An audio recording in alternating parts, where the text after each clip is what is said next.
امروز قراره با هم نگاهی بندازیم به یک روایت خیلی متفاوت، یک روایت تاریخی و سکولار از سالهای شکلگیری شخصیت محمد. منبع ما کتاب بحث برانگیز نگاهی نو به اسلام، نوشته دکتر مسعود انصاریه. میخوایم ببینیم این کتاب مردی رو که بعدها پیامبر اسلام شد چطور تصویر میکنه.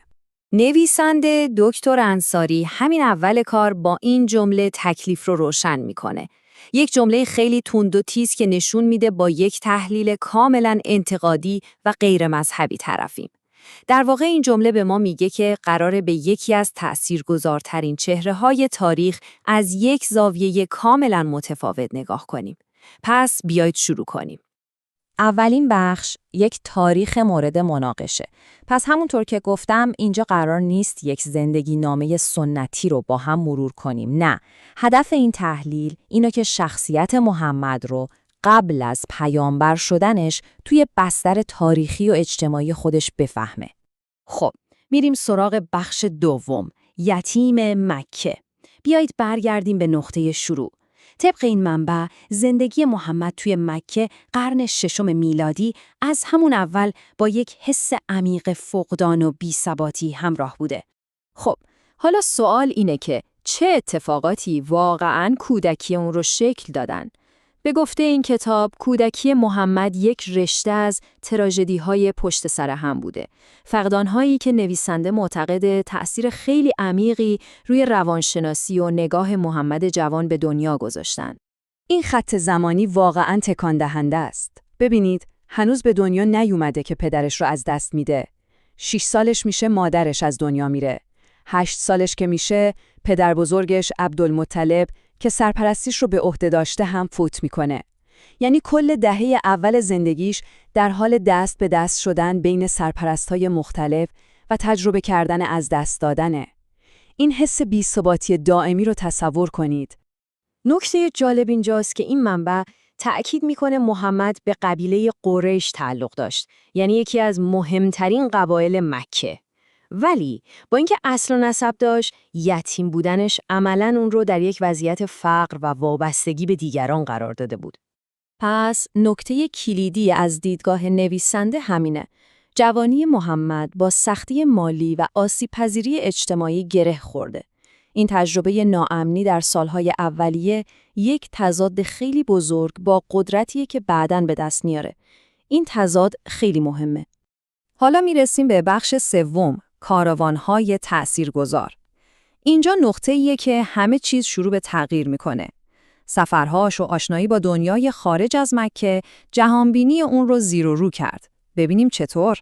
خب، یک تاجر جوان توی مسیرهای تجاری اون زمان با چه ایده‌هایی روبرو میشد؟ استدلال نویسنده اینه که آموزش واقعی محمد نه توی مکتب خونه، بلکه توی همین سفرهای تجاری و برخورد با فرهنگ‌ها و آدم‌های مختلف اتفاق افتاد. از همون 12 سالگی محمد با کاروان‌های تجاری عموش ابوطالب به سراسر خاورمیانه سفر می‌کرد. این سفرها فقط برای خرید و فروش کالا نبودن، نه، این منبع میگه این سفرها در واقع ورود به یک بازار بزرگ از ایده‌ها، باورها و ادیان مختلف بود.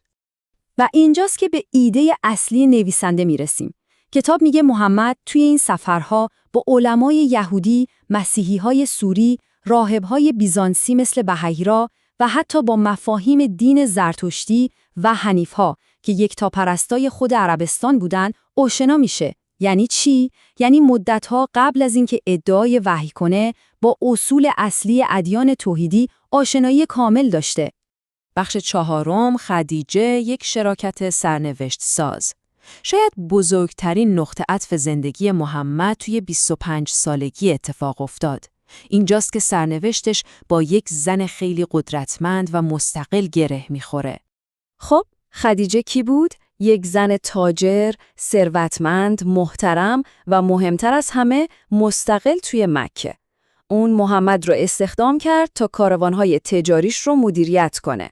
اما خدیجه فقط یک کارفرما نبود. اون یک شخصیت قدرتمند بود و ظاهراً یک چیز ویژه‌ای در این جوان دیده بود. خدیجه که این کتاب میگه حدوداً 15 سال از محمد بزرگتر بود، اونقدر تحت تأثیر امانتداری و توانایی‌های تجاری محمد قرار گرفت که خودش بهش پیشنهاد ازدواج داد. این ازدواج فقط یک پیوند عاطفی نبود، بلکه یک اتحاد بود که مسیر زندگی محمد رو برای همیشه تغییر داد. این مقایسه تحول رو خیلی واضح نشون میده. قبل از خدیجه، یک جوان با آینده مالی نامشخص وابسته به عموش و جایگاه اجتماعی پایین. بعد از خدیجه، یک مرد با استقلال مالی کامل، مدیر یک تجارت بزرگ و با احترام و جایگاه اجتماعی بالا. اما این ازدواج یک چیز حتی مهمتر از پول به محمد داد: زمان و آرامش خیال. و این همون نکته‌ایه که نویسنده روش دست میذاره. این امنیت مالی به محمد این آزادی رو داد که بتونه به دغدغه‌های روحیش فکر کنه. استدلال کتاب اینه که اگه این ثبات و فراغت نبود، شاید اصلاً اون دوره طولانی انزوا، تفکر و مراقبه هایی که به وحی ختم شد، هیچ وقت اتفاق نمیافتاد. و میرسیم به بخش آخر، در آستانه وحی. توی سالهایی که به اولین وحی منجر شد، این منبع به چند تا تأثیر فکری خیلی مهم اشاره میکنه که اتفاقاً خیلی هم به محمد نزدیک بودن. کتاب به طور مشخص از یک نفر اسم میبره: ورقه ابن نوفل، پسرعموی خدیجه.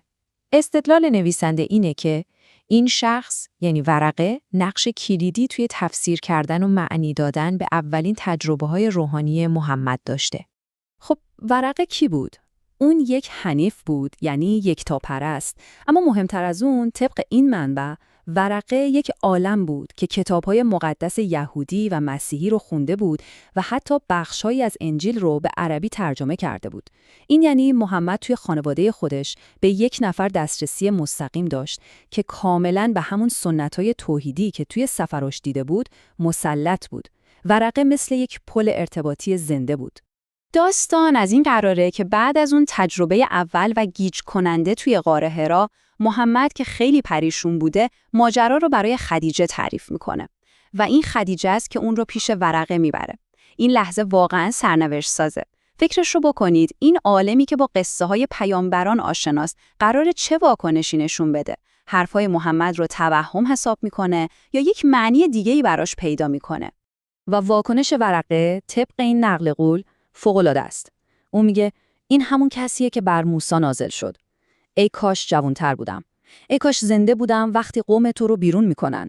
ببینید، ورقه نه تنها حرف محمد رو رد نمیکنه، بلکه بلافاصله اون رو به وحی موسی ربط میده و اون رو توی زنجیره پیامبران ابراهیمی قرار میده.